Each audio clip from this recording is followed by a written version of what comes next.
Important.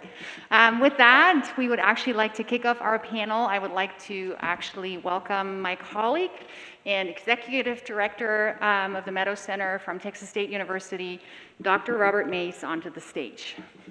And he will introduce his panel.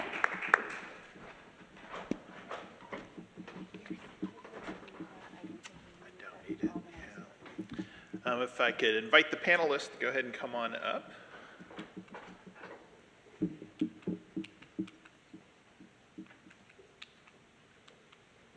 We can block out or black out the screen if you like, or put up the digital 360. We don't have any slides. Don't care where we sit. I don't care where you sit. Katherine, You should have enough seats. Yeah, there's not a seat for me, but I don't need to sit down. yeah, take that. So over the last few months, I've been putting together a book proposal for a book on climate change and water resources. The goal being to explain or describe what climate change might mean for water in the future, as well as offering potential solutions, both in terms of like planning, how do you plan for that uncertainty, but then also what infrastructure or what solutions can be employed to address those decreases in resilience in water supplies. Along with that, I've been doing a good amount of what I call doom reading a lot of non-academic climate change books. I'm on my 6th one, which is the first one I started with one called The Uninhabitable Earth. I forget the author's name, and that was a wrist slasher. They've actually gotten more mellow with time, really on accident. I'm reading one by Andri Magnusson, a book called On Time and Water. He's Icelandic, and it turns out he's the poet who wrote the epitaph for the first glacier that died essentially in Iceland due to warming. So one of the things, like if you do doom reading, one thing is you got to be careful about what projections they're looking at, because a lot of the projections, stuff you see in the paper is focused on kind of the worst case scenario, which I would argue we're not going there. So there's some good news, is that it appears that we're not going to hit the worst case scenario, but there's still a big question over where we're going to go between now and 50 years from now, or now and 100 years from now. 1.5 degrees C, I think we can all say that is not going to happen. We're going to miss that. Right now we're on a path of probably 3 degrees C. And then depending what happens policy-wise in coming decades, we may be something less than the 3. Regardless, there's some serious consequences to the warming world. And over the past 3 months, think about what has happened. We have the continuing drought in the American Southwest, which has a climate change component to it. We have a record heat wave hitting the American West. We've had a drought here in Texas over the last year, record low river levels across Europe, massive storms affecting water infrastructure from Pakistan over to Jackson, Mississippi. And so we have a lot of challenges in the water space in getting ready for what is coming. Despite all the doom reading and the potential wrist slashing, I am a hopeful person. I like to tell my wife I like to see the glass a quarter full. There is hope until there is no hope, and there's great opportunities for employing technology and new thinking to build resilience in our water supplies. And so this panel up here is going to help us flesh out some of those thoughts on being smarter about water, because we're going to have to be smarter about water. And I don't think Katherine mentioned it, but like Austin put together that water plan, it looks out 100 years and it factors in climate change, something that the state doesn't do yet at this point. So I'm proud of what the city has done to be smarter, think smarter about water. So let me introduce the panel. We've got, in no particular order, except how I have them on my page, we've got Nick Benz, VP of Operations. Where's Nick? There you are. VP of Operations at Sensor Industries. We also have Felipe Gutierrez, Assistant Professor of Practice at the Civil Engineering Department at Texas State University. We have Dany Bogar over here. You gonna Superman us? I just want y'all. Oh, you got it. Okay, I got a hammer. I got whatever y'all need. I got it. Whatever you need. You got a Superman us too, right? Okay. Yeah. 374 water. Dany's head of business development at 374 Water. We've got Scott Hinson, who's the chief technical officer at Pecan Street Incorporated. And then we've got Tommy McClung, vice president in business development of technology at Atlas Design. And then thank you, Katherine, for joining us on the panel as well. And thanks for such a fabulous presentation. So I'm going to start with you, since you just got done speaking with the question. So what are some of the biggest technological issues of doing something like this in a building? You touched a little bit on it in your presentation, but what are some of the challenges that people need to look out for? Yeah, I think, I did touch on some of them, that kind of cross-connection control problem. But really what we're learning through this pilot project and then also with the implementation of our on-site reuse program in general is that the technology is pretty much there to accomplish all of these things, but where we really need some improvement is in, I think, just workforce development and having people trained to be more familiar with these systems. We're going to have to integrate, water engineers with building engineers and architects and really come up with a kind of like a multidisciplinary team to really incorporate these first into the design of the building.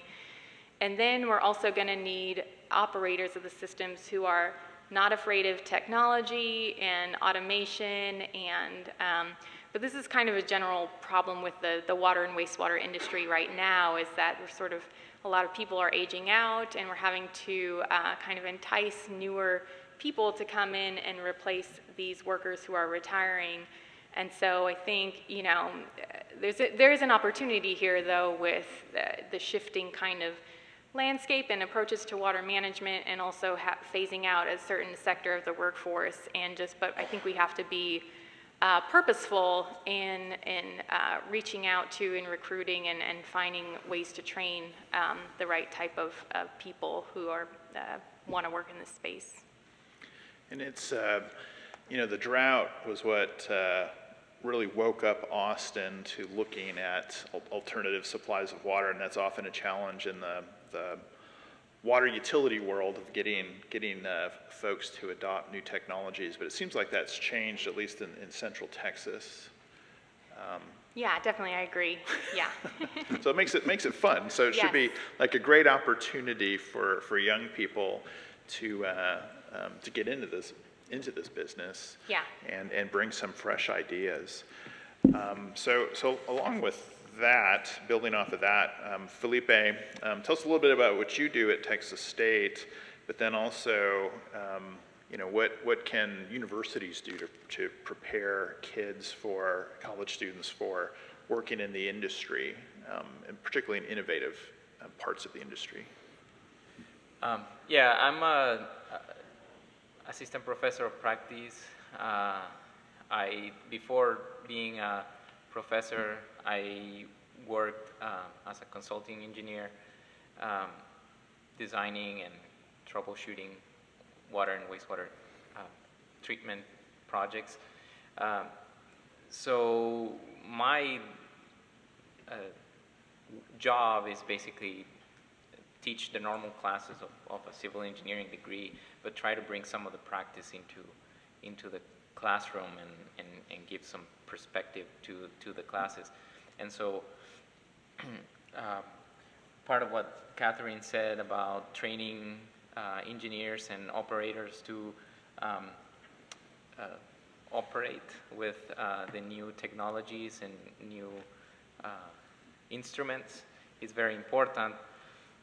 In engineering, we've been teaching the same concepts for years and years and years because they work and and the models have worked for us. But we have to find a space in that packed curriculum to add these new things. And one of the examples I put is just water modeling and distribution modeling. It's not typically well inserted in the civil engineering curriculum because if you understand hydraulics, you can understand a model. But usually your project manager, whatever, when they hire you, if you've never touched a model, they're not going to put budget in teaching you a model unless they're very invested in you. And so if a student comes with already experience in handling a model and familiarity with models, they will be more inclined of giving you that tool. And so trying to get students familiar with things that, yes, they can learn later, but if they get familiar soon and in school, it'd be easier for the employer, project managers and whatnot to keep them and let them do that once they get employed. So that's one of the things that I do. So I'm also a professor of practice. It's basically professors that have real world experience rather than living our entire lives in the ivory tower. Dany, tell us a little bit about 374 water, and then also your thoughts on the biggest issues facing the water and wastewater industry today. I'm happy to tell you about 374 Water. Now, 374 Water is a company with a new technology. It was born out of Duke University. It's new as early as 2013. It's got its start from the Gates Foundation Reinvent the Toilet project. And anyway, it was developed, a pilot was built in 2015. There's been a pilot of a 1 ton per day reactor on the campus of Duke since 2015. Basically what our technology is, it's air SQO, supercritical water oxidation, and our brand of supercritical water oxidation is called air, SCWO. Our tickler symbol is SCWO. Every time I carry my hammer, our stock goes up, so that's why I do that. But anyway, so bottom line is what our technology is. It's a reactor, a bioreactor, which eliminates any organics that go through the system. It's got to be pumpable. So basically, we take sludges from wastewater treatment plants. We take sludges from landfill leachate. We take any sludge and we eliminate it. And if you don't know, Texas doesn't really see the problem today, but the rest of the country does. There's a huge PFAS problem in our water systems. Everybody in this room has PFAS in their blood. PFAS are emerging contaminants, microplastics, and then, all the PFAS chemicals, et cetera. These are the forever chemicals. We all have them in our blood. There's actually water supplies in the Northeast, in the Midwest, and on the West Coast that are over elevated. The EPA is worried about them and starting to make changes. So what we do is eliminate the sludges for wastewater treatment plants. Any sludge we eliminate, as long as it's pumpable, goes through our system, turns into 97% water, a little bit of pathogen-free mineral salts, and a little bit of inert gases. A lot of heat, which is one of the problems with wastewater treatment, is electricity, too much electricity. Our system feeds off the waste and uses no electricity and actually produces positive electricity. So it's it's a downstream system that goes with wastewater treatment. So that's what we do. And it's we just went commercial a little bit over a year ago. Our goal was to sell 2 systems, build 2 systems. We've done that. We're delivering our first commercial system to Orange County Sanitation in California, and our next commercial system is actually going to Israel, Environmental Service Corporation of Israel, which is a hazardous waste company. You asked me what's the biggest challenge that I think facing, you guys already mentioned one of the biggest challenges is talent, getting talent into the wastewater industry. Infrastructure is a big issue, but I got to tell you, sludges and micropollutants, are a big issue. Micro plastics, PFAS. I mean, these are big issues. Texas doesn't seem to recognize it today. We still land apply. We still, we still put sludges, or we put dried biosolids on top of land. But other states are feeling the problem now. They're banning incineration. They're banning hauling the biosolids to landfill. So these are big problems around the world, but particularly in the United States, they're big problems. Not so much in Texas yet. Sounds like you and Katherine need to connect up on the sludge. We didn't hear about this. What happens at the sludge with Clara, and I hope Clara maybe inspires some kids to say, I want to grow up and be an environmental engineer. Yeah. So I don't know if that's part of the hope. I've been neglecting this side, so let me come over here. Question is, I guess there's innovative technology. I guess there's different levels of innovative technologies, but there's some technologies have been around for quite a while, like advanced metering infrastructure. And there's a couple vendors in the room next door. And this is a question for Tommy McClung. First off, what does your company do? And then secondly, what are utilities considering when they're debating whether or not to get an AMI system, or why might they not be open to an AMI system? Yeah, thanks, Robert. Tommy McClung, I'm managing partner, vice president of Atlas Design Services, and just really recently, within the last 10 months, joined Atlas. Previously was with Jacobs and also West Monroe. I've worked with a lot of the water utilities. I was the initial program manager for Austin's AMI program with their water department, as well as did the feasibility study for San Antonio. And prior to that, I was utility billing and collections director for the city of Houston, where we were responsible for the metering and all of that customer engagement, all those programs you might typically find. But with Atlas, we're a civil engineering firm, and we, with my insertion into the company, we're looking at moving into smart cities, smart water, smart cities. Smart transportation, actually, because we do have some transportation folks. I was here yesterday afternoon and got to listen to the Smart Mobility Group, and that was really impressive as well. What the considerations are typically, and if you were here earlier with the energy group, the electricity group, and folks talking about the business case and the engagement of communities and the I guess pushback on communities. Typically what you see, and the reason why folks might consider AMI, is billing complaints, customer complaints, council complaints. That's where it usually starts.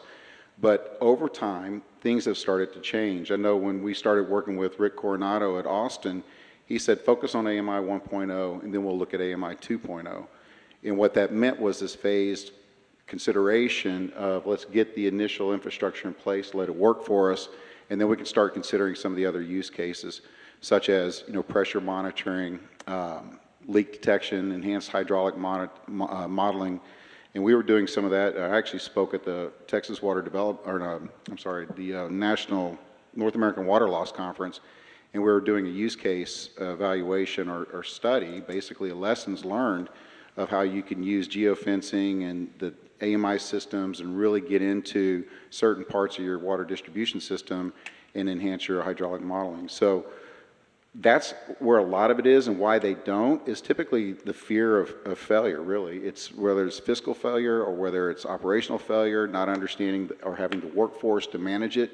And something I heard last night or yesterday afternoon from the transportation group, and I don't remember, it was someone in the audience that said this, but when you approach an AMI system, you really want to look at it as systems and systems.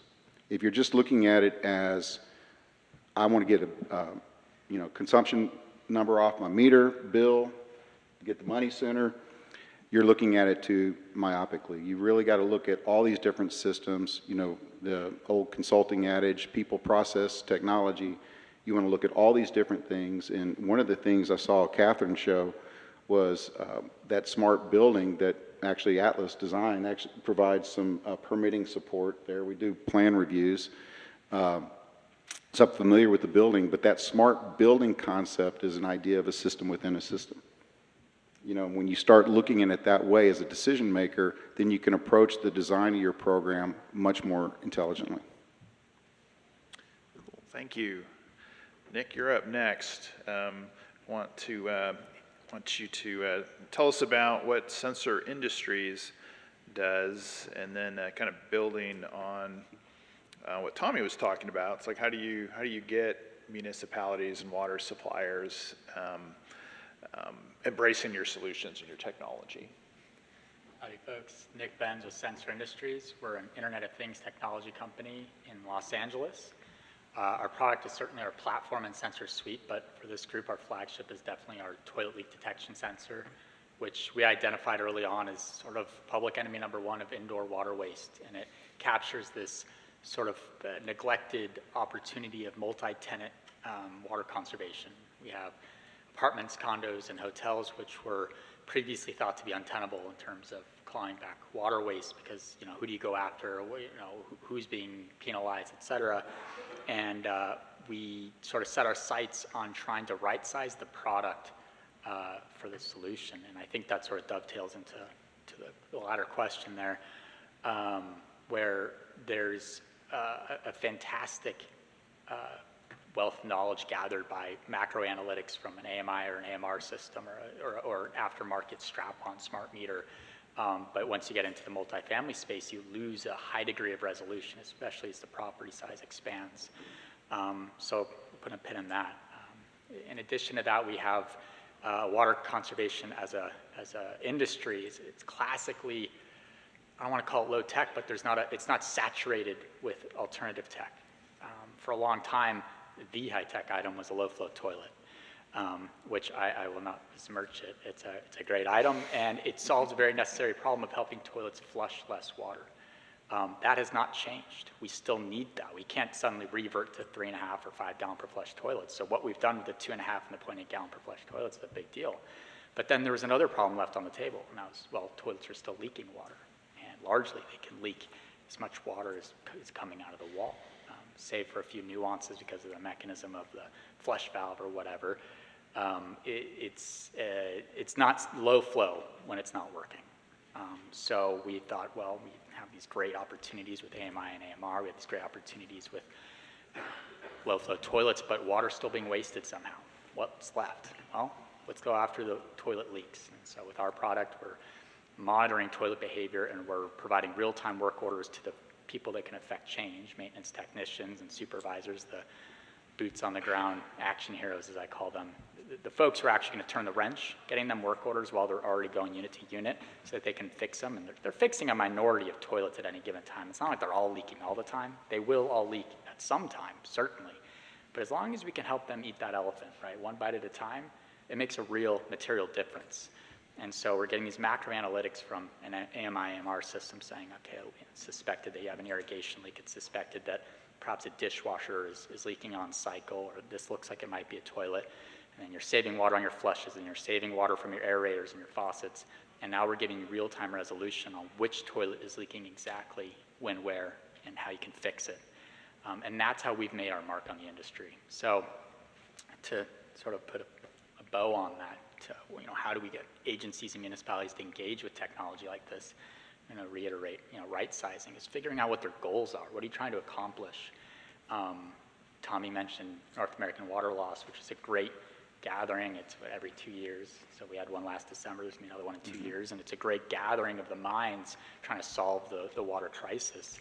And you listen to some MSAs that have this capital attitude to fund a $10 million broad spectrum audit of 3,500 miles of mainline distribution systems to capture leaks. And it's sort of a Golden Gate Bridge operation where they start at one side and they go to the other, and they have dogs that can hear the leaks, and they use satellite imagery and all sorts of awesome technology, you know. Yeah, so that's great, but not every utility, not every MUD is going to be able to leverage that kind of a piggy bank. And so let's find the right solution for them. Let's see what they can accomplish, because when our product gets implemented and we help a large multifamily property reduce their consumption by 20%, that's moving the needle. That's making a sizable difference. And when you have a high density, housing MSA or, city, it adds up quick. So I think that's, how we look at it is sort of being open-minded, trying to stack and bundle compatible products to get to a nice savings overhead for municipalities. And I went to your website to kind of look at that, and it's kind of it's a cool idea, because you basically attach it to the supply line, and so it's measuring if there's any leakage there, because it's kind of hard to measure it. Rather than the blue tablets that you have to remember to stick in, this will tell you if there's anything flowing out. Dye tabs are great. Operations groups that are doing biannual dye tests, they're ahead of the curve. For a lot of folks, that would be considered almost a bleeding edge operating model. But we're really only finding one type of leak. We've learned, I know way more about toilet leaks than I ever thought I would know. I'm a chemist, and I ended up as a software engineer. It's a long, great story. But at any rate, there's two broad categories of leaks that a toilet can exhibit. And the dye test does a tremendous job at uncovering one while you're there. Never mind the fact that it's been 11 months since you were there to catch it before, and it's been going on in perpetuity. It does it while you're there, and it catches one leak type. There's a whole other category of leak type that we've categorized that is unseen by this tablet. And so we go in and say, look, let's augment your maintenance ops. Let's revolutionize your team and economize this deal. Yes, there's a small learning curve, but believe me, we've gone through the pains of making this everything you need and nothing you don't. It's going to make your life easier after that first training day, so to speak. According to EPA, about 10% of a typical household's usage is lost through leaks, and I have to imagine most of that's through the crapper. It's sort of boggling, but it's like 50% of the water going through a toilet is attributed to a leak type. This is certainly an averaged metric, right? Again, not all toilets are leaking at any given time, but they all will leak at some point in time. The plastic and rubber components on the inside, they're largely the same, and leaks don't discriminate. It doesn't matter if it's a high-end toilet or a low-end toilet or whatever it might be. It's going to leak at some point, and if we can let you know, you're clawing back money, and you have a tighter ship. Cool. So last but not least, on the opening round of questions here, Scott, tell us about Pecan Street, and I'll give a little bit away here, but also, how did you get participants, which are really kind of households and businesses, to participate in your monitoring programs? Sure. So I'm Scott Hinson. I'm the CTO of Pecan Street. We are a 501c3 nonprofit, so a little bit different than everybody else at the table. We have 4 main research verticals. We are probably best known for our electricity, and I'll be back talking tomorrow more about the electricity data, where we get about 8.5 billion data points a day. We get water data, electrification. We research electrification of transportation, and we research carbon sequestration in soils. So when you were talking about your doom reading, I get to do a lot of doom reading across 4 different areas, and so if you need a hug, give me a call. We'll hook up later. Yeah. If you're worried about water, don't read the doom materials on soil. But we had a water program funded by the state of Texas, and we could not find the data that we wanted. We have always sort of started with filling gaps of data, and where we did that in electricity by installing new equipment that was off-the-shelf stuff, but modified for our use. We couldn't find what we wanted in water, so we invented something of our own. Now there's commercial technologies. One of the things that, if we started all over again, I'd probably just go with commercial technologies, not our stuff. But we got 4-ounce resolution on water reads. So it wasn't once a month somebody, in fact, on the way here, I saw a Austin Water meter reader walking through my neighborhood. I was like, ha ha. Bright yellow jacket, right? But we got 4-ounce resolution, right? And when you have 4-ounce resolution in your water and you turn it over, that kind of information, to the participants, you see behavioral changes immediately. And one of the easy ways to get participants for that program was, is your water bill high? Would you like to know why? Right? Because a once a month flip the meter lid, right? That's not going to tell you why. And if you just go down the lists, right? Toilet leaks were up there, right? That happened. Faucet leaks.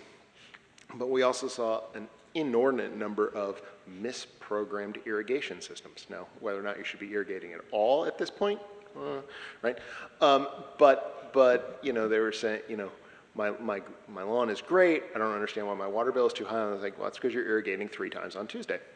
And they just had no idea. I'm like, no, we're not. I programmed it myself. I'm like, well, you irrigate at midnight, at 2 a.m., and at 4 a.m., and here's all your irrigation events. You can see them. They were all identical. They just put them in for different times, right? Like, how did you not notice there was water running down the street? But the information that we were able to show people, we had a phone app, things like that. And as those poor systems sort of aged out, their battery life was about 4 or 5 years on them.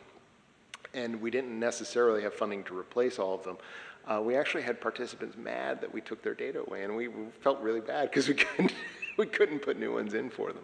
But yeah, that's one of the ways that we got folks involved, and one of the things that we learned.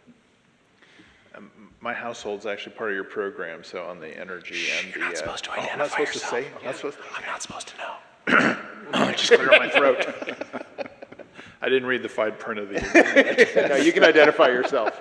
I can't tell on you. You know, when I first hooked in, you know, we'd watch what we were doing because you know, we figured Scott was sitting off somewhere in his underwear with a bottle of wine watching us, you know, how much we were using. But you know, it fades into the background real quick, and we just kind of go back to our whatever we were doing before.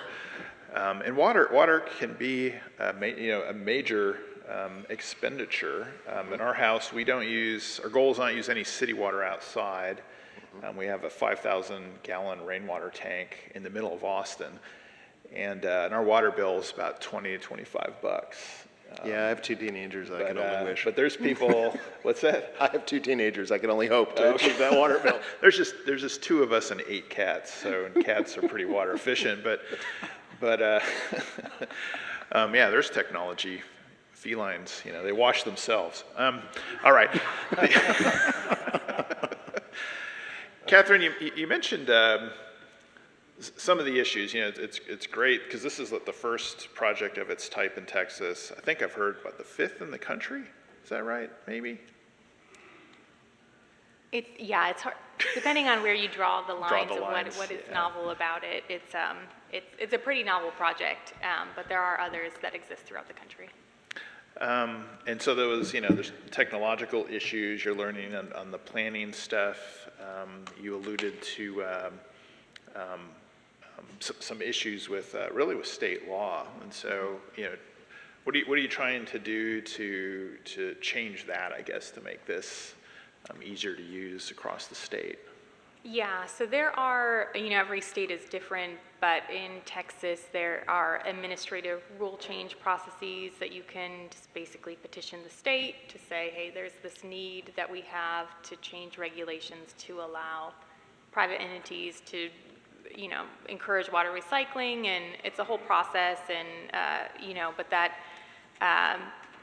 has been used successfully I think even the city of Austin worked on, a different department worked on changing the TLAP rules to allow credit for reuse, to encourage more land application systems versus direct discharge into creeks.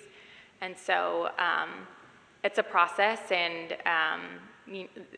another fallback is that you just get the state legislature to just sort of dictate that a rule change needs to happen, and that actually did happen back in 2013 or 15. I think it was 2015 actually, where they wanted to change the gray water reuse rules in the city, and I think there was some resistance, or within the state, there was some resistance within the kind of the staff level at the state agency, and then, you know, it just got delivered to their door by the state legislature that you shall change the rules. So 2 kind of pathways, and obviously, preferably, you want to go through the administrative rule process where all the parties involved and the stakeholders kind of agree on what the new rule set should look like, and, you know, there's more of like a peer kind of review process, and you just bring all the stakeholders to the table to work through the various aspects of what needs to be changed. And so that's probably the path that we'll end up taking. There's some professional organizations around the state that this is on their radar, and we're kind of partnering with them at the city to see if they want to kind of take the first initial steps to start getting the rules changed. And so, yeah, that's the process. Okay. There's you know, one thing that's very effective in Texas is if you note that California's has less restrictive regulations, then why does Texas have more restrictive? And so that's helped a little bit. Okay. Yeah, that's helped a little bit in this situation. I'll put that in my pocket. and what Katherine, you know, the project she talked about seems, I'd call it hardcore. You know, it's super cool, really hardcore. There are other folks looking at doing that aren't municipalities looking at doing similar technology for various reasons. And, you know, part of it is, you said TLAP, Texas Land Application Permit, so it's like, that's kind of more of a standard way of doing things, just doing a land application, but land is really expensive around here, and so people don't want to dedicate land to spraying treated wastewater, and so they'd rather bring it into the building. And you know, the property value is high enough that it turns something like this, which is not inexpensive, into something very affordable when you're looking at other aspects of things. Felipe, so what skills do students need that aren't typically taught in a classroom to get them ready for this? And the rest of the panelists, they want to throw in, what do you want to see in students, I guess, in skills when they come out of college and ready to join the workforce? I think several things. We talked about technology and incorporating technology, but some things that are not so high tech is things like knowing about regulations and rules and all these things. Like we in school, we teach with the textbook, and if you need a number, you find it in a textbook, and here's the book that you're going to be using the whole semester, or maybe 2 semesters, what have you.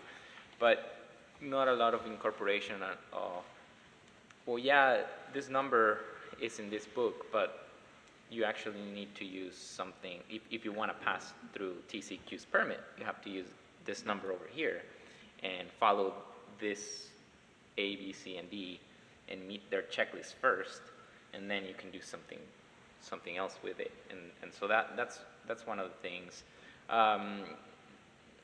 Another thing that's not so high tech is just being able to communicate and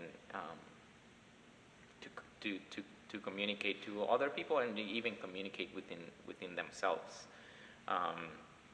You find students that won't raise a problem until much later in the semester, and that translates into the workforce where you give them a task and then they won't tell you they don't understand until it's like a month after you told them to do something.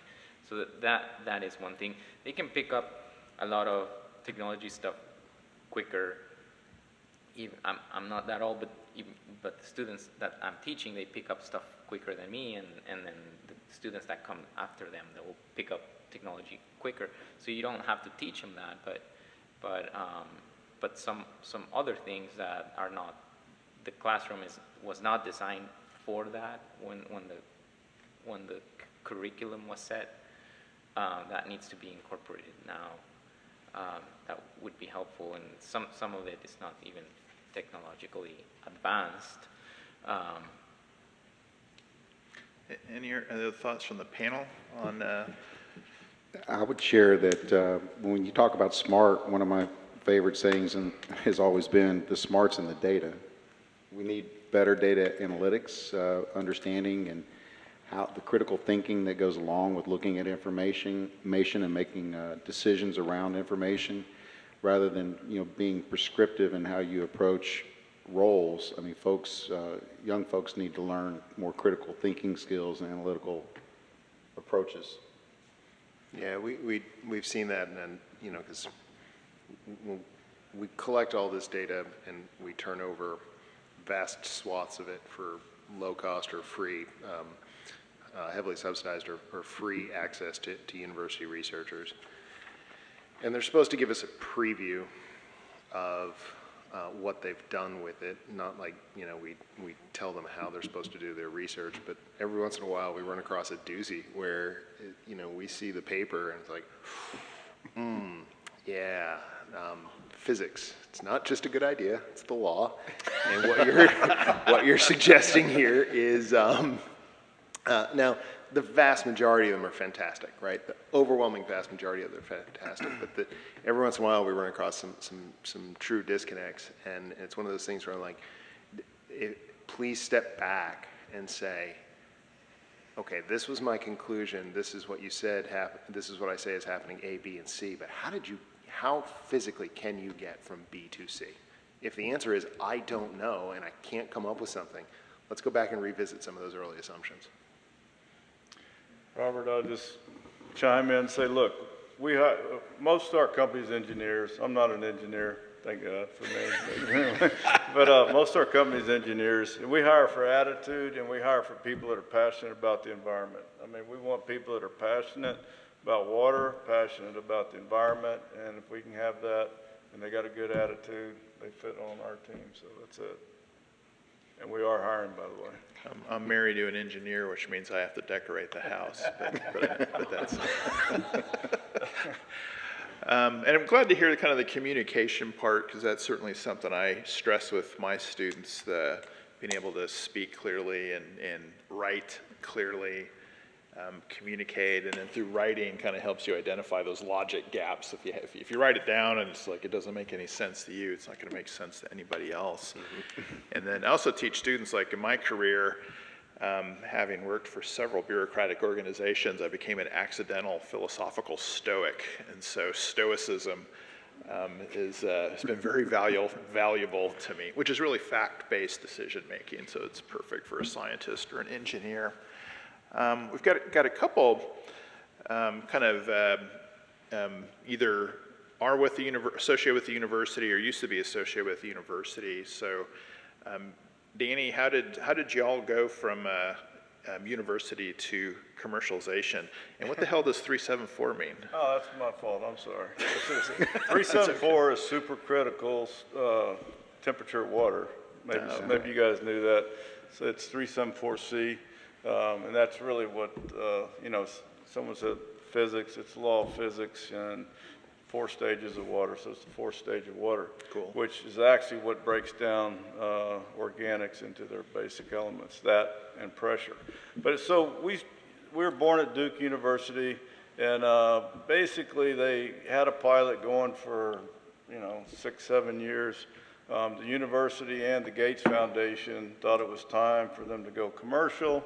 But, typical, they had to raise money, and COVID was going on. And so bottom line is, that's how I got involved with 374 Water. I'm a business guy, got a few gray hairs, got a lot of gray hairs. And anyway, bottom line is, I saw the technology, thought it was great. But it's a process. You can't skip the process. We had to develop 2 systems, had to sell 2 systems. Right now, we're developing the next 10 systems. We're selling the next 10 systems. After that, we can say, hey, we're commercial, we've made it, but you got to just go step by step by step. And it's a tough process, but if you have the capital, you can do it. And so that's the key, is getting the capital. Cool. What's the story with Pecan Street? I guess I know you as data collectors and researchers and things like that. I don't know if you try to commercialize things like that, but what do you see your role? So we have for years, we've had a mechanism by which we could commercialize something. We thought about commercializing our water meter. We actually had some provisional patents on that. And at the end of the day, we realized that we were making a bigger impact by filling those data gaps and identifying them. And the ones that I talked about, you know, those 4 areas that I talked about, we've got 3 or 4 more that I'd love to go fill, right? So, and these are all environmental areas, like one of which we were talking to some leading researchers. These are medical doctors around children asthma outcomes. And we asked them, you know, what data are you basing your research on? What indoor air quality data? And they kind of chuckled and they said, what do you mean indoor air quality data? And I said, for residential structures. We don't have any. What? Right? We use outdoor air data, air quality data as a proxy, figuring that it's about the same indoors. It's like, but if they have natural gas indoors, it's not going to be. Like, yeah, we know, but it's the best we got. So these are the sorts of areas where we are trying to get funding right now, and trying to do research programs. We're trying to fill a number of different gaps, and that is just one of them. Cool. So I'm going to end with a series of questions for y'all. You know, here at Texas State, we have a saying, "What's next?" is one of our kind of key phrases, and so I'm going to ask each of you what's next. And I'm going to start off with Nick, who knows so much about toilets. I'm fascinated by toilets too, so I'm not making fun of you. I kind of love talking about toilets myself. So what's next? And I know you're dying to talk about how we can improve toilets, so go. Honestly, I think it's been done with toilets. I think we've kind of figured it out. I mean, the low-flow toilet works. You get a sensor on it, and suddenly it's working as designed. There's not a whole lot more to it. But take a quick liberty and touch on the skill set question. Mm-hmm. I think by and large, you know, we want to encourage the quest for numbers and problem solving, and the STEM academics are, you know, an utmost priority. But coming from an engineer and someone who went to an engineering school, it seems like there's a market saturation on it, which is great. But it seems like we might be lacking some soft skills in the talent pool. And I speak with water agencies, small and large, across the entire nation, and I'm stunned to learn how much siloed innovation is taking place with folks trying to replicate rebate programs and innovation pathways when someone a couple states over, maybe in their own backyard, is doing something similar. So what's next? I think collaboration. I think working with others, you know, Dallas, Fort Worth, working with Austin, working with San Antonio, and you know, that's just an example, obviously, but to share ideas. You know, what did you do that worked? What were the lessons learned? What pathways did you go down that I should go down, or what pathways did you go down that I shouldn't? And I think that's how we can all sort of better ourselves is the collaboration part. Because with soft skills, you get that, you know, being able to tell a story and also hear a story. And for me, one of my big things is if I can share my spiel on toilet data, toilet knowledge, and I can pass some education along, then that's a win for me. I've done my job. And that's an excellent point. I've heard someone say that the unofficial slogan for water providers is "me second." You know, nobody wants to be the first, and if you are the first, then people want to come see it, learn from your mistakes, learn what worked, and then become more excited about doing it. Tommy, what's next? Well, in regard to collaboration, one of the things we've been conceptualizing for a while is, you know, regionalization of water. How do you do that when it's such a federated market?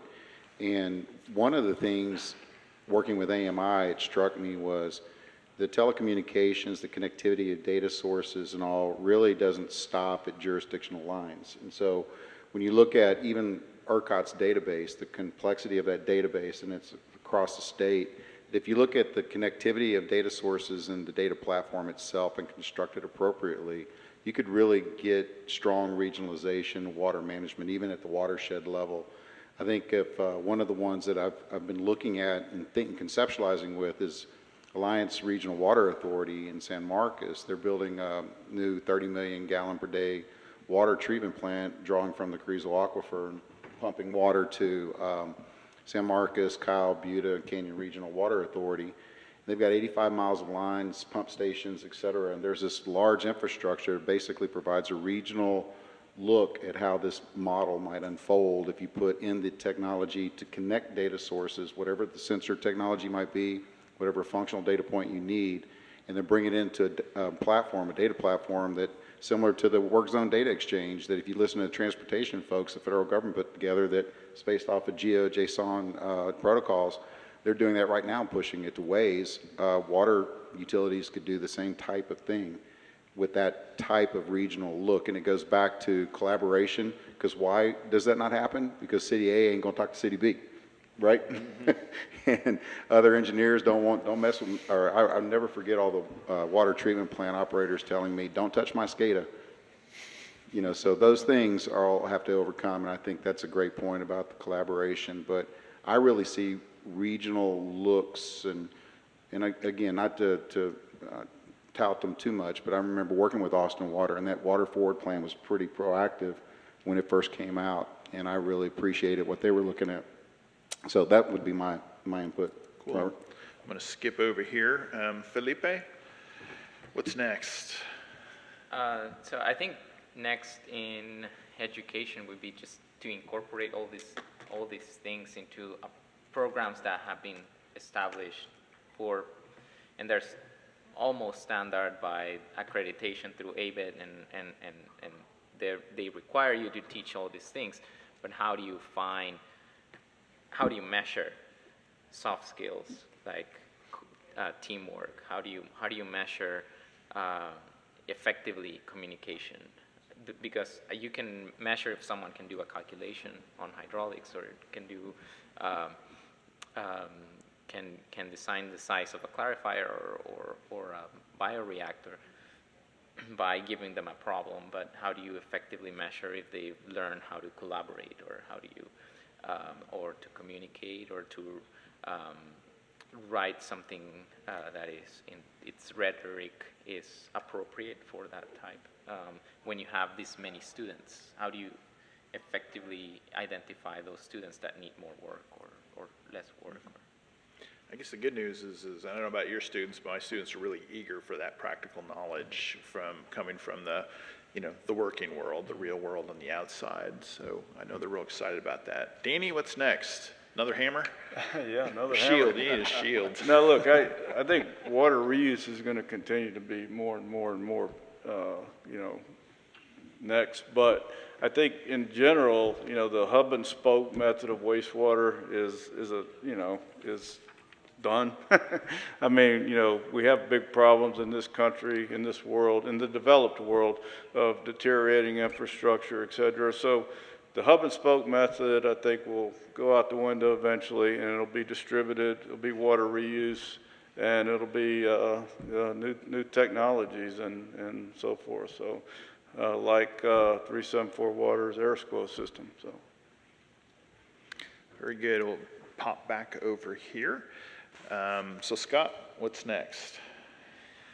I think on a residential basis, because that is where we concentrate, I'd really like to see more done with our data that we've collected over the years, tying together the total footprint of transportation, electricity, and water. I haven't seen a lot of folks, because the data resources that we have are effectively, especially for Texas, plant to plug for electricity, and then we know the water, we know the natural gas use of some of those homes, so we can do a lot more of a holistic look of actual consumption for these homes, and I just haven't seen the academic work on that quite yet. I've seen a lot of averages, but I haven't seen folks take our data and do a real detailed look. It seems to silo across academic departments. So the electrical engineering department studies the electrical data, right, and things like that. Any weird things you've noticed in your data? Oh, the thing with our data is that whenever, and for anybody that's done real data analysis with highly granular data, the closer you look, the weirder all of it gets, right? And so, you know, like on the water side, we had a water executive that we had our water system on, and they were sort of a guinea pig volunteer, and our system was in place in their house for 3 days, and we were calling them saying, you have a leak. No, I don't. Yes, you do. No, I don't. Yes, you do. No, I don't. Right? And finally, it turned out that it was a crack in a pipe leading into the foundation on a side of the house that they never go over. And when they walked around, right, it was just like a muddy, soppy pit. And you know, they're like, oh, wow, this system is great. You know, you found this water leak. On the electrical side, I've seen houses go from, you know, 3 kilowatt generation to 11 kilowatt loads in 4 seconds, right? And so I mean, we've seen all sorts of stuff in this data, and it's just a matter of granularity. If you're not seeing unusual thing in the data, you don't have enough data. I was able to use your system to figure out that my neighbor was using our water to wash his car in the middle of the day, in the middle of the week. Yeah, I was able to. Just running that hose to your bib. Katherine, what's next? Yeah, I'm like a mid-career bureaucrat that's very focused on, you know, implementing the day-to-day of the water forward plan, and the, you know, like you mentioned at the time, you know, water forward, it is innovative and forward thinking, but right now we're at the kind of nuts and bolts stage of like, okay, we got to make these systems work, we got to get them, you know, designed properly and working and saving water. And so trying to pull together some of these themes that we've talked about today with collaboration.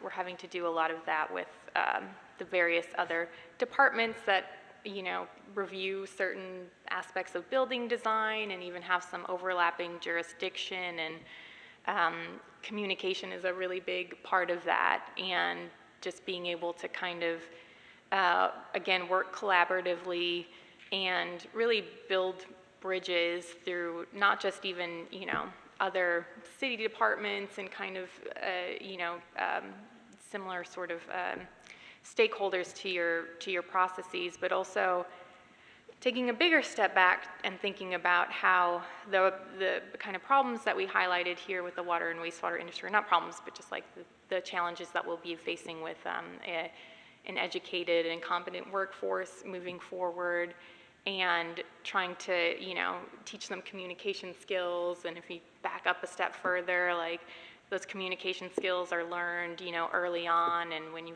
think about, you know, who gets to go to the best schools, it's totally dependent on your zip code, where you were born. And so, you know, these social equity aspects, and so thinking of these big societal kind of things like social equity and climate change and needing you know, a good workforce, and bringing all these people together to kind of come up with a common and collaborative solution, I would say is sort of next on top of just like the day-to-day nuts and bolts stuff. That's it. Very good. So before we go to questions from the audience, just please give this panel a round of applause. Good job. So we've got a question way in the back over there.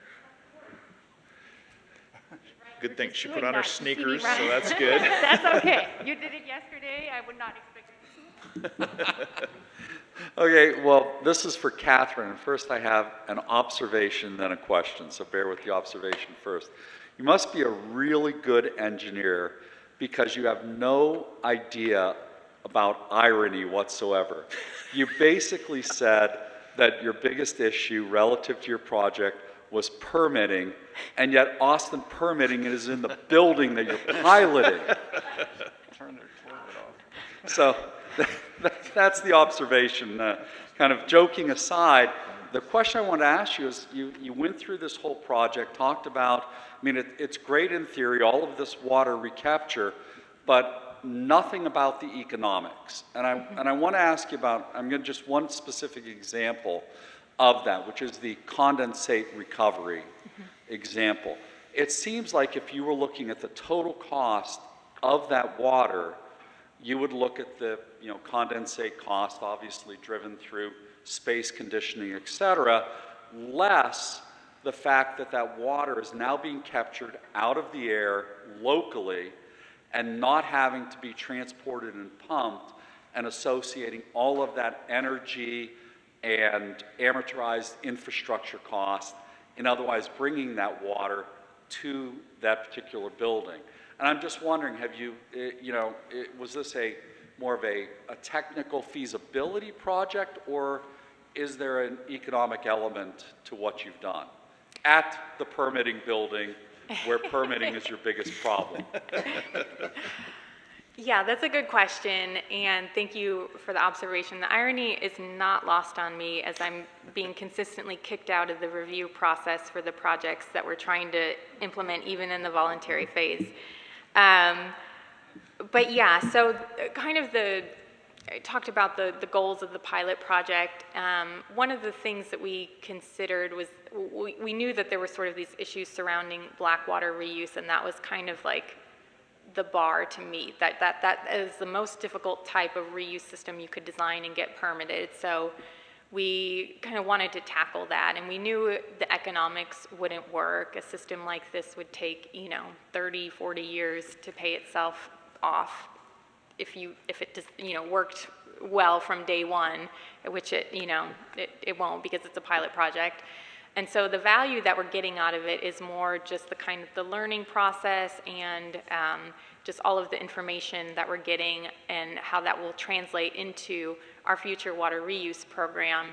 And so, we've already learned that we're not going to be mandating black water reuse in buildings, because you can't permit it right now, and it's also pretty expensive from when you compare it to doing rainwater and condensate reuse or even gray water reuse. And so,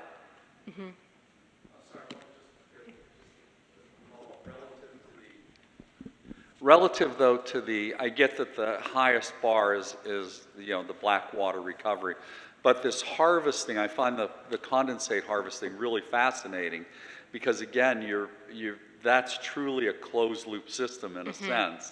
Yeah. I mean, not truly, because you're still getting water vapor from wherever. It's not. Let's call it pseudo closed loop.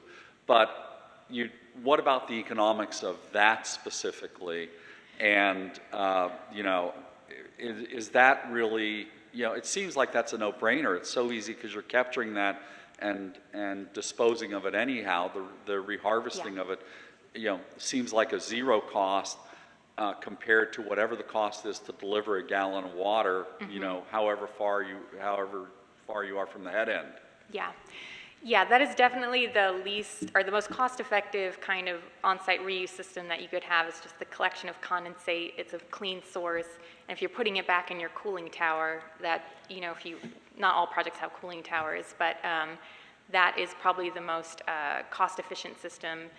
But there's only so much of it generated for a project, and so we're trying to kind of maximize non-potable water offset.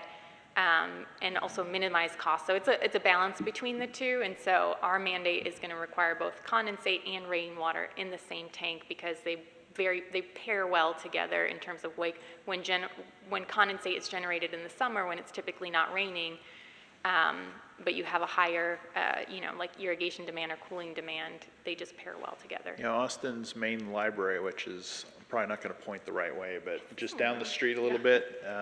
Does a condensate and rainwater harvesting. I should know. I'm in the geography department. So, but yeah, what is it? And that replaces, I think, 95% of potable use. But as I mentioned in my comment, it's very expensive. I'm not even going to say the per acre foot, because I'm probably going to remember wrong.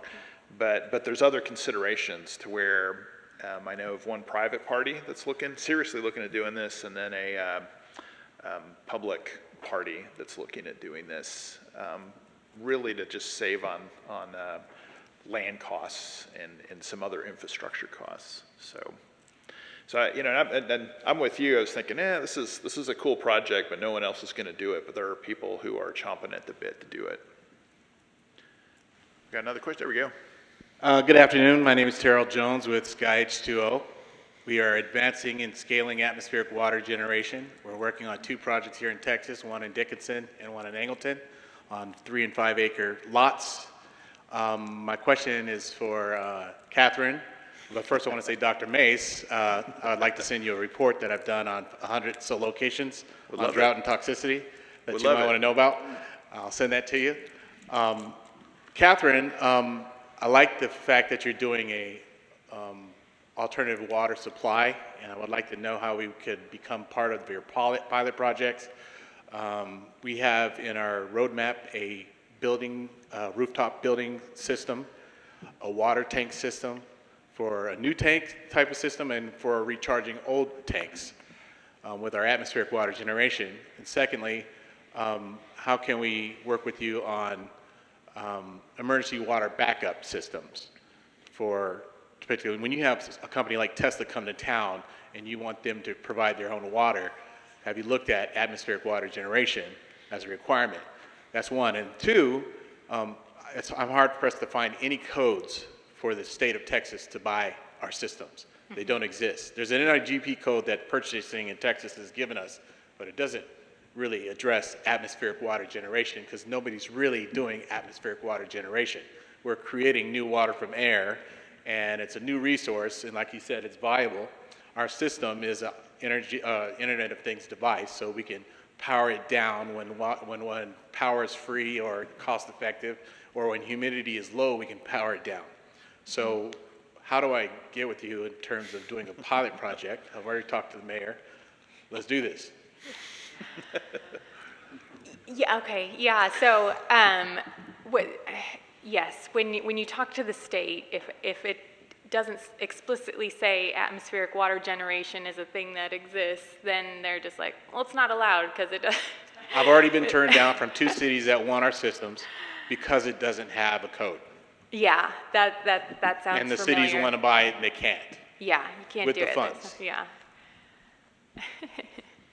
But there should be, you know, like there wasn't anything in the code on direct potable reuse, and there really still is nothing in the code on direct potable reuse. But you know, we've seen the plant in Big Spring, the emergency plant in Wichita Falls, El Paso's pursuing a big plant. There's a couple small water providers in Central Texas that have either implemented or are looking to implement direct potable reuse. So there are ways you can find a city that's interested in doing it. Generally, you can get. Okay, so the project's got to be in the state water plan. So. Hi, my name's Eddie Hernandez. I'm with the City of Brownsville, and we're just embarking on a smart city and also AMI in the utility. I work for the utility company. And I was curious, like speaking of drought contingency plans, we have ours, just like y'all do. And other than we have 2 methods of like enforcing that. You know, one is have somebody drive around town all day, and the other is squeal on your neighbor program. So I was just wondering, since we're getting ready to implement AMI, do you all use your AMI, or do you plan to use your AMI data? Because you can see when people are watering and such. Go, Tommy. I can actually address that from the way we handled it in 2011 in Houston. We did have insights to what was being done. There were some concerns politically about responding to that because of Big Brother watching. I think I don't know if one of the funny stories we had at the time was we were looking at the mayor's house and was asking her, what were you doing on Thanksgiving? And she goes, what were you looking at my house? Because we want to see if the system worked. But we did use the AMI system. We were having, I think at the time, it was some ridiculous amount of water line breaks every day. It's like 1,100 in Houston a day. And we would meet every day. We stood up an emergency operations center, and we would present the information as to what irrigation, because we did separate metering on irrigation systems on new builds, so there was a good number of those in place. And we did report on it, and we did create citation capability, but there was a political element to it that was a little bit challenging, but it is available, and it does work, because you do see it, and you can take out the neighbor crying foul and what have you. But another group that I remember having a really good program was SAWS. We were working with them, so it may be somebody you want to reach out to. And there's utilities in California that have used remote sensing to look at a household by household basis. They calculate, what you should be using if you efficiently water outdoors, and somehow get an estimate of how many people are in the house. And so each household has its own rate structure. And so as soon as you exceed, your needs, then boom, your rates go way up. And so they try to use price signaling on a household by household basis to draw people into compliance. But I've been doing a little bit of reading on Cape Town, which, day zero almost ran out of water. And I've been reading all of the press releases from the city through time. And they only had 50% compliance on getting people to reduce their water usage, and they were seriously about completely out of water. Another interesting aspect of that was they would create a list of their top water users, and almost all of those were due to leaks. Once they kind of enforced on those people, they found out that it was leakage, and people just didn't know there was leakage. So, but as far as like half the people not complying, it's just like, we all have those friends, right? They're clueless. They have no idea what's going on with the world. They're just, working from one margarita to the next, or, one event to the next. And so just getting people, we're all aware, but just getting people aware can be a struggle. And also props to Brownsville, a community that has long been an innovator in the state and on alternative water resources. So they've been a leader in the state for decades. Are there any more? Yep. Well, first of all, I'd like to say to Katherine Jashinski, am I saying it correctly? Yeah. That was a fantastic presentation. It was, I learned so much, and I love it. And listening to the panel, it's like when I walk away having more questions because I'm so interested. Like I learned enough to want to know more. It was really cool. I work in telecom space, so this is all really neat for me.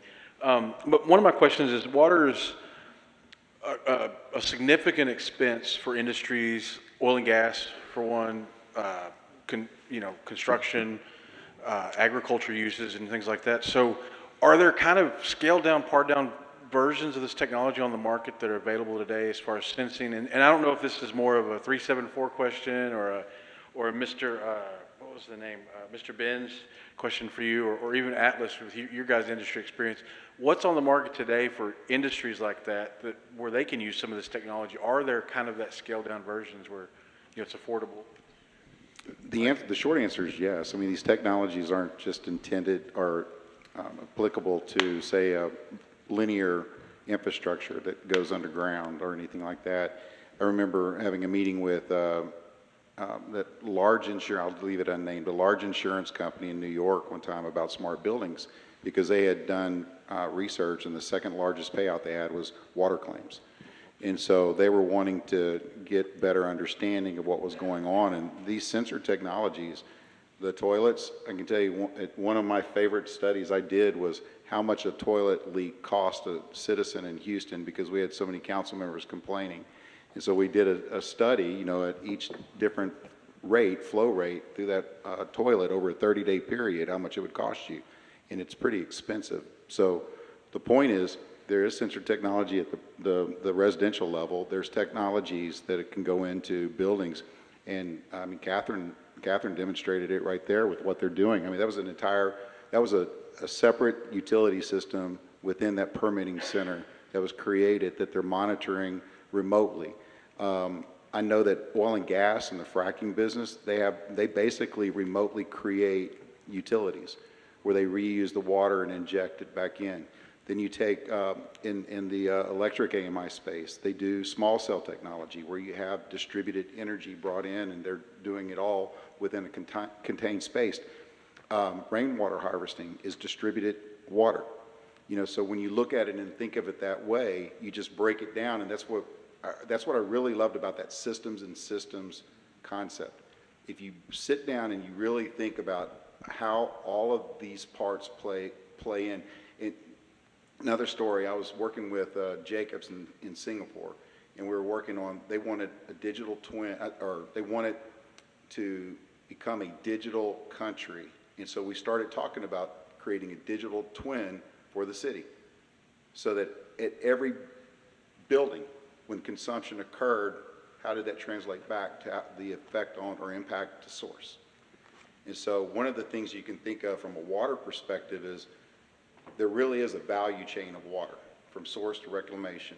And there was a concept that we put together a few years back, and there's 6 value chains, from source, purification, distribution, private use, collection, and reclamation or reuse. And if you look at that entire value chain, there are things that are going on within that, within water, that you can break it down into subsystems and keep breaking it down and look at how all this could come together and tie it together. So really, if you're a decision maker, you want to think systems and systems. I love that phrase used last night. So much so I was reading about it last night. That's how boring a life in a hotel is. One of the things that I'm going to jump in here. I'll chime in if you don't mind, just real quick. So our system, and we are doing a water reuse project in Texas as well. Our system is modular, so it starts off small and it gets large, and they're in containers, much like what you showed, and we hook ours with a membrane technology. And so the bottom line is, yes, they are scalable from small to large to very large, but I do think the future is more distributed and more small, for communities, for buildings, for neighborhoods, for industrial clients, et cetera. But a lot of these industrial clients use a lot more water than you think they do, Well, one of the things that I want to jump in and say is that it's rarely the ability to monitor something, right? I can find a sensor to monitor almost anything you want to monitor. The question is can I afford the number of them I want and the person I need to go analyze that data, all right? That becomes the issue far more often than is there a sensor. We had 7 or 8 off-the-shelf sensors we were looking at when we did our water program for residential structures. I couldn't afford a single one of them. They were all well over $1,000 a pop per house, and I couldn't do it. That's why we made our own. One last question over here. On the workforce management, how do we get the younger generation that's heavily interested in technology, cybersecurity, all these other mega trends like AI and IoT to come to public works management systems? Because that seems to be, I've been in IT for 25 years and now I'm doing water. But I realize there's a disconnect. It really only takes an HVAC engineer to change out filters on our atmospheric water generation machines. But there's a lot of talent that can help with blockchain, with management systems that are digital, that can do remote management and different types of maintenance. And how do we get the younger people involved in tech and also involved in mechanical engineering like HVAC systems to come over to this side and work with us? Yeah, it's a great question. One of the things, as I've been saying, a lot of the curricula on different disciplines is already set, and it's not regulated, but the accreditation board expects certain things. So how one of the things is work within that accreditation and try to make engineering a little bit more interdisciplinary rather than siloed. It could be done towards the end in the capstone design projects and things like these where engineers actually have to design a whole system rather than a particular portion of it. Typical civil engineering projects would be design a wastewater treatment plant or design a roadway, and you just design the part that you like and you're done with it, and you have a tank and you have a pump here and a reactor there, and that's it. But that doesn't work. You need the sensors that measure flow, the flow metering. You need the electricity system that powers all the meters, the pumps, and the machinery. You need the sludge processing. You need downstream. What are you going to do with the sludge after? Where are you going to dispose it?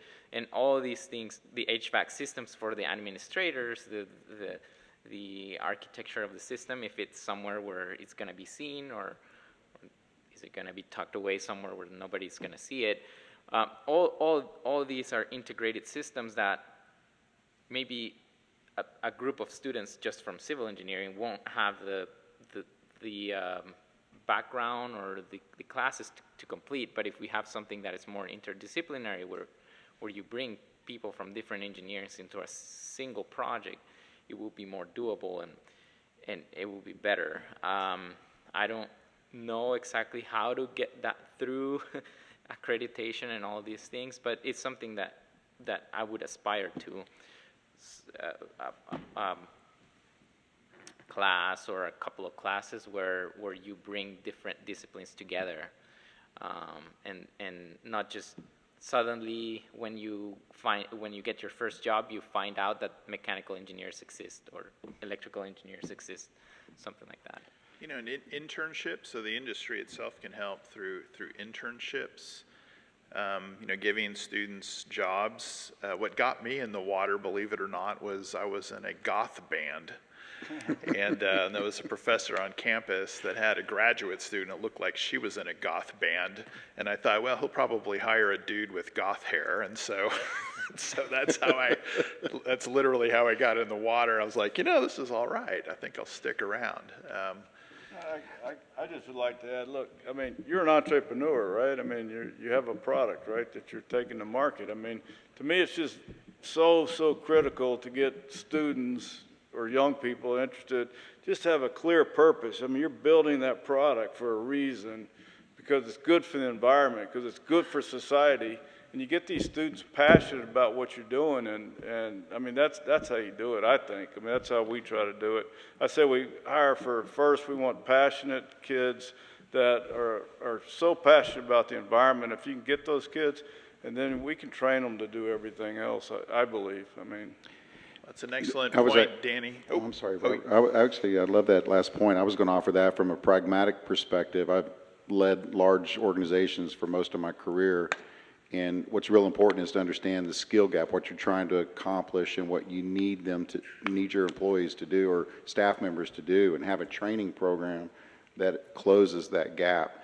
And that's part of, you know, my reason why I gave that answer earlier, because the one thing that most people hesitate or, you know, shy away from is numbers, math, analytics. You know, it's like, just tell me, give me a green light, red light, yellow light. Don't tell me to interpret. But that being said, I think that pragmatically, if you have a really good training program and you're looking at what do you need and how do you need it, and you hire the right attitudes, you've heard a lot of the different points today, and you bring them on and get them trained up. All right, we're going to go ahead and end there. I'm going to ask the panel to stay up here. We're going to take a photo with Andres, who has so many ribbons. It's almost a loincloth. Round of applause. And yes, round of applause for the panel. And lady in the back who had her hand raised, yeah, come on up and ask your question. Who you want to talk to? Coming over. Encourage everybody to come up, continue the conversation, or add to the selfie. I'm happy that everybody gets to see coming over to meet the superstars. Let's do a selfie. I just wanted to add that Texas State Geography and Environmental Studies Department has many students that are passionate about the environment. I happen to be the internship coordinator for our department, and I am happy to hook you up with some great interns. Come see me. That was Rebecca. Thank you, Rebecca.